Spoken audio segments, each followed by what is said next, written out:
jumping straight into, well, a pretty intense world, Night City. Yeah, specifically looking at its economy, this idea of hypercapitalism. Right.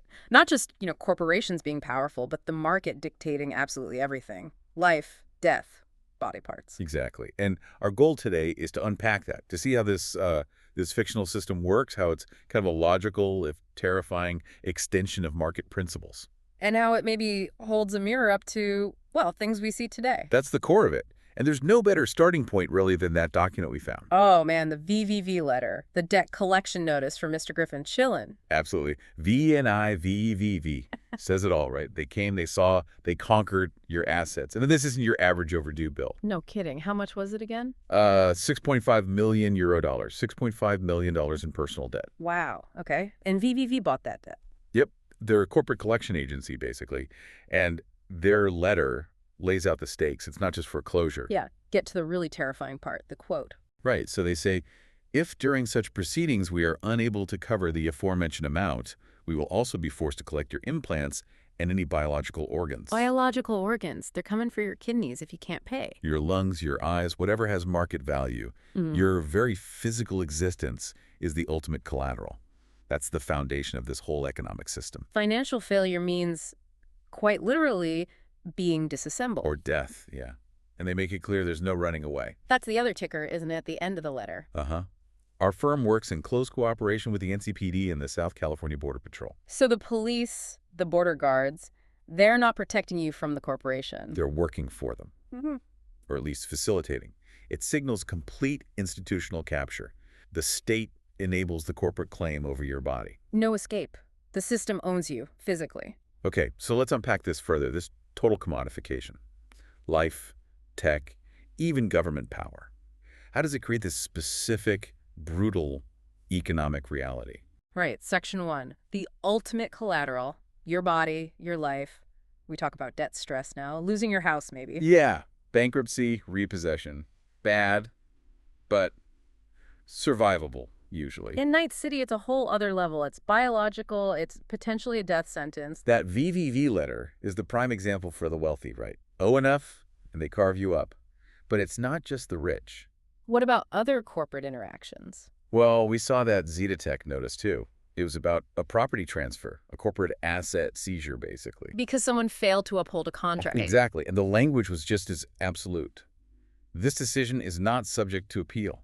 So whether it's your organs or a corporate facility, the megacorp's decision is final, no recourse. None. And this pressure, this precarity, it drips all the way down. It's not just million-dollar debts. You mean like that exchange Natalie Brooks and Matt Maximo is? Right. He's just 24 days late on rent. 24 days. And she's threatening to just dump all his stuff out on the street? Well, he's desperately trying to sell, what was it, a Netrunner shard? Yeah, like a piece of high-end software or data. Should be valuable. It should be. But the desperation is palpable. He needs cash now or he's homeless. There's no safety net, no grace period. Your failure is instant, and it immediately benefits someone else. Yeah. The landlord gets the space back, maybe keeps his stuff. That constant pressure, that desperation, it feeds directly into the next part, doesn't it? This illicit market for body parts. The scavenger economy. It's grim, but it's a logical market response. High demand for cyberware, high demand for biological components. And a ready supply of desperate or unlucky people. Precisely. Think about Maria Costa, her sheer panic when she realized Ladrillo knows I talked. Yeah, she knew what that meant. She knew that talking about the scavengers, exposing them, meant she was next on their list. Not for revenge, necessarily, but as inventory, as raw material. It's industrialized harvesting of people. And it operates like any other gray market. Yeah. We saw those messages, Leif and Yuri. Discussing a shipment. Yeah, fresh delivery, cyberware that's been, get this, reset to factory, ready to implant. So stolen tech. Ripped out of someone, probably. Almost certainly. Wiped clean, laundered, and ready to be sold straight to the next customer. Quick turnaround, maximum profit. And it's not just small-time stuff. We saw that report on the scav boss, Ivan Sobol. Red Ivan, or even worse, Uncle Scalpel. Ooh. That nickname tells you everything. It implies a methodical, almost practiced approach. Sentenced to life for mutilation. Illegal cyberware trade. This wasn't random violence. It was a business. A horrific business built on constant demand. That's key. The demand never stops. We found that current needs list. Like a shopping list from hell. Pretty much. It reads like specs for machine parts, limbs, not picky, chip sockets, processors, bioadapters, undamaged or pretty fucking close. Just interchangeable parts. The human body is a parts catalog. And the people installing this stuff, the Ripper Docs, they're essential, but operating on the fringes. Like the one patching up Bill, described as a twitchy old booze hound. Yeah. Not exactly Mayo Clinic standards. They're working in back alleys, probably unsanitary conditions, because speed and discretion are all that matter. The market demands parts, they provide the installation, no questions asked. So the poor and desperate are literally being dismantled for parts. While at the other end of the spectrum, The super rich. they're buying their way out of biology altogether. They're commodifying consciousness itself. Okay, this is where it gets really wild. The ultimate product isn't an arm or an eye. It's your soul. Yeah. Or, a digital copy of it. Arasaka's tech, the relic. Right, the breakthrough that lets you copy a human mind, personality, memories, everything, onto a chip, a shard. And who gets access? The documentation is crystal clear. Access is heavily restricted to the wealthiest and most influential people in the world. So Arasaka is selling digital immortality, a way for the elite to live on, maintain their power across generations. It's the ultimate status symbol, the ultimate power move.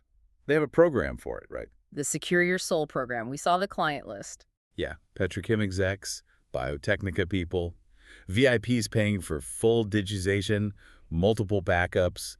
It's like the ultimate insurance policy for your identity. But there was that detail about Dr. Kuroda's team. Ah, yes. The fine print, basically. They weren't just making backups for the client. The documents show Kuroda's team was secretly receiving additional copies of these digitized minds. Wait, so Arasaka owns the copies? It implies that, yeah, you pay a fortune to escape death, to upload your consciousness. And the corporation ends up owning your digital soul. Your very identity becomes their intellectual property. You buy freedom from the flesh, but you sign over the IP rights to your mind. Complete corporate ownership, even after death. Okay, so from bodies and minds as commodities, let's shift to, the structure of power itself. Nominally, Night City has a government police. Yeah, City Hall, the NCPD. On paper. But the sources make it pretty clear who's really pulling the strings. The megacorps wield the real authority, often with violence. And often with the state's blessing, or at least its quiet compliance. Militech is the poster child for this. We saw that internal order, right, from their investigations department. Tasked to locate and extract some guy, Gerardo Estevez. Standard corporate security stuff, maybe. Until you read the operational details. Exactly. Any potential witnesses are to be permanently neutralized. Permanently neutralized? That's just murder. SOP. Cold-blooded standard operating procedure. But here's the real kicker, the part that shows the system. The footnote. The footnote. It confirms the NCPD approved the operation and promised no police intervention. So Militech is running assassination squads inside city limits, and the actual police are just looking the other way. Or actively greenlighting it. Law enforcement becomes an arm of corporate enforcement. They're not just collaborators, they're facilitators of corporate violence. Yeah, and these aren't isolated incidents. The corporations are basically fighting private war. Constantly. That Militech convoy skirmish we read about. A corporal reporting heavy fighting, maybe against Arasaka, right near the city. Corporate competition isn't lawsuits, it's firefights.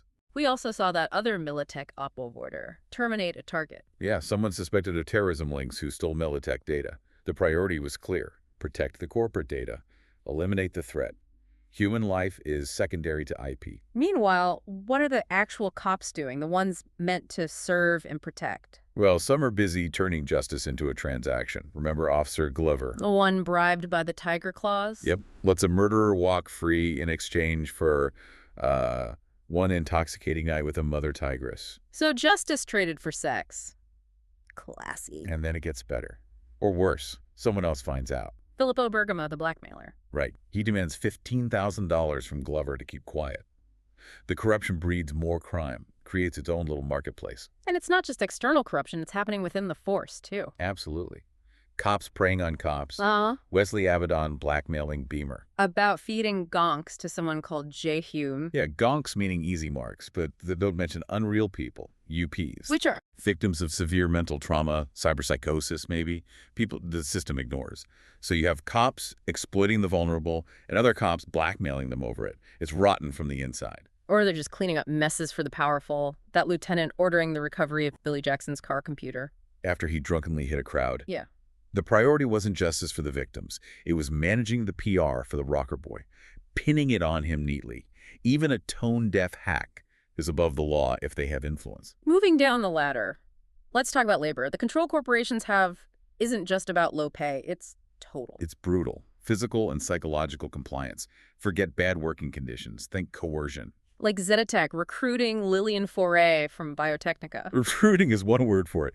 They kidnapped her husband and child to force her to switch companies. And the internal memo actually called this strategy. What was it? Effective. The Zetatech captain confirms kidnapping works, so it's company policy. Human resources via hostage-taking. It's chillingly rational within their system. And if you don't have valuable skills or family to leverage... Then you're just expendable, like the janitor, working in that contaminated site. Losing his mind, hearing voices. And his conclusion, I'm expendable, like all of you. He internalizes his lack of value. His only hope becomes this delusion of integrating with the system that's literally poisoning him. His breakdown is a symptom of being worthless to the market. But maybe the most calculated control mechanism is how they handle organized labor, unions. Oh, yeah. That's not tolerated. We saw the job given to Julia Bonet. To disappear, Union Man Ivan. Why? Because he and his trade union could cost us thousands of votes in some political race. They weren't planning to just buy him off. No, the plan was much darker. XBDs and boosters, extreme brain dances, illegal, often traumatic sensory recordings, and boosters are heavy drugs. The plan was to frame him. Make him look like a deviant or unstable using fake XBDs and drugs. Exactly. Destroy his reputation, discredit the union movement, and make an example of him. Political opposition isn't debated. It's eliminated through manufactured scandal and psychological warfare. So even collective bargaining is a threat to be neutralized by any means. Any means. And finally, in this section, conflict itself. War. It's just another business sector. Managed, profitable, not a tragedy. Right. Mercenaries are just contractors. Oh, yeah. Look at Gabe Fuller. He takes gigs, runs his own outfit, BTGAB. But refuses Militech contracts. Out of conscientious objection. Even morality, or the appearance of it, can be a factor in the gig economy of violence. You choose your clients. And the tools of war. Just inventory. That delivery manifest for why. Huge amounts of ammo, tactical gear, CS-1 Taipan rifles, DV-2 tester shotguns. And the performance enhancers. Dorf, Maxstock, Blacklace. Dorf and Maxstock are pretty standard combat stims healing agents. Blacklace, though. Yeah. That's serious stuff. A powerful neurostimulant pushes you way beyond normal limits, but risks psychosis. So soldiers are chemically optimized assets expected to use drugs that could break their minds. It's part of the operational cost. Yeah. And even captured military hardware isn't treated as a weapon of war primarily. Like that Bargist report. Yeah. About the captured freight Aerozep. Yeah. They didn't care about the cargo or the ship itself. They wanted its unique atomic fission engine. To power Dogtown. Exactly. Yeah. Advanced military tech repurposed as an infrastructure component, an energy source for their corporate-controlled zone. It's all just resources, all just capital. Okay, so that's the corporate level. What about the average worker? The precarity, the sheer pressure? Yeah. How does that play out day to day? It leads to some pretty extreme coping mechanisms, just to stay employed. It's the necessity of the gig taken to its limit. Like Dave, the guy spending half his paycheck. On A-grade certified stims, yeah. Just to survive 3 double night shifts in a row. He has to pay a significant chunk of his income just to chemically enable himself to meet the job's demands. And his dealer even says, without the stims, you're fired. Someone else will take the job and the drugs. It's an enforced dependency culture just to keep up. And this acceptance of extreme demands, it's cultural too, isn't it? Carter Smith complaining about his Arasaka job. Yeah, saying you don't even know the things they make me do. Really desperate. And his mother's response. Just pure, cold market logic. They're paying you for it, aren't they? The paycheck justifies anything. Any degradation, any moral compromise. If there's money changing hands, it's legitimate. That's the prevailing attitude. Yeah. And the corporations lean into it, actively offloading risk. The Corpy Bud notice about the train car wash. Uh-huh. They celebrate the branch, but then there's the disclaimer. The company's not responsible for any adverse health effects, including, but not limited to, blood poisoning, toxic shock, or any instances of cyberpsychosis due to overuse of the G-Rapid program. Okay, wait. G-Rapid is their program, the one workers probably have to use to meet quotas. Seems likely, yeah. Bro. You have to use our high-speed, high-stress program to keep your job. But if it gives you blood poisoning or makes you psychotic... That's on you. Personal responsibility. The company mandates the tool but disavows liability for its known side effects. Your health, your sanity, is an acceptable externality for their profit. It's so ruthless that it makes gang life look almost rational by comparison. In a twisted way, yeah. Yeah. The gangs operate like alternative corporations with their own markets and career paths. Like Tanya leaving Maelstrom for the Tiger Claws. Purely a career move. She says they pay me more, way more, offers her a new apartment and protection. It's literally headhunting. A better compensation package, better benefits, safer working environment. Exactly. Switching gangs is like switching companies for a promotion and a raise. And the gangs themselves show real business acumen, market segmentation. That Tiger Claw, Hihachi, recruiting Tanya, he wasn't putting her on standard duties. No, it was for a specific market. Organic kids. Rich kids without chrome. He saw a promising market there, targeting a niche demographic, affluent youth looking for thrills with tailored services. That's smart, if predatory, business strategy. They even frame violence in business terms. That Maelstrom talking about contract killing. Calls it a way to make good scratch, good money, and a great morale booster. A morale booster. Yeah, using the violence to gouge out all the gooey emotions we still got left. It's therapeutic and profitable. Monetizing their own trauma and rage through paid violence. HR and revenue rolled into one. Even basic extortion is just routine collection. Ken Maki needing backup to collect cred from a sumo wrestler. Just collecting protection money. The guy's late, it's debt collection, Night City style, business as usual. Beyond violence and drugs, the other big market is experience itself. Information. Absolutely. The shadow economy of information and, crucially, brain dance. Especially black brain dance, or XBDs. Right. The guest editorial complained about the mainstream BDs being too clean. Too pure. Filtering out the grit, the distracting thoughts, irrelevant memories. Users apparently want the raw, unfiltered stuff. Which leads them to the black market, the XBDs. Where authenticity includes trauma, apparently. Like that Final Flight BD. The parachutist hitting a shipping container. Yeah. Marketed to regulars in a place called Heavy Hearts as 45 seconds of pure, raw emotion.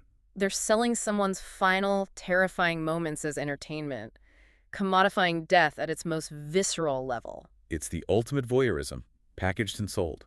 If it can be experienced, it can be monetized. Suffering is content. And information is just another gig, too. That Netrunner, MG. Taking a job, simple gig, political, getting paid good eds to dig up dirt on a council member. Politics isn't ideology. It's opposition research as a freelance service, another revenue stream. Everything is a gig. Everything has a price. Which brings us to the inevitable outcome, this massive social divide. Stratification like you wouldn't believe. Yeah, the system naturally creates these extremes. Luxury, insulated from the desperation it feeds on. You've got places like Konpeki Plaza, was it 420 exclusive apartments? Ultra-luxury, total discretion, curated reality, a bubble for the hyper-rich. And then you have Jalapeno Joe, moving into North Oak, the same rich area. But not to live there, to scavenge their trash. He talks about them throwing out fancy-ass clothes with the tags still on. Even implants. Implants in the garbage. Functional cyberware discarded like old electronics. And Joe has to guard this trash heap, his turf, with violence. The waste products of the elite become the treasures fought over by the poor. It shows how the wealth at the top directly fuels the desperate survival economy at the bottom. And trying to bridge that gap, trying to escape, it's incredibly risky. Like Jane fleeing a war zone, trying to get out via the Badlands. Pays a smuggler, thinks she's buying safety, and ends up kidnapped, set up by the very person meant to help her. The escape route itself is another predatory market. Safety is a commodity, and the sellers are often corrupt. Which really highlights the value system when you compare it to, well, animals. Oh, right. The genetically modified cat. Yeah. Glowing fur, functional thumbs, worth a fortune.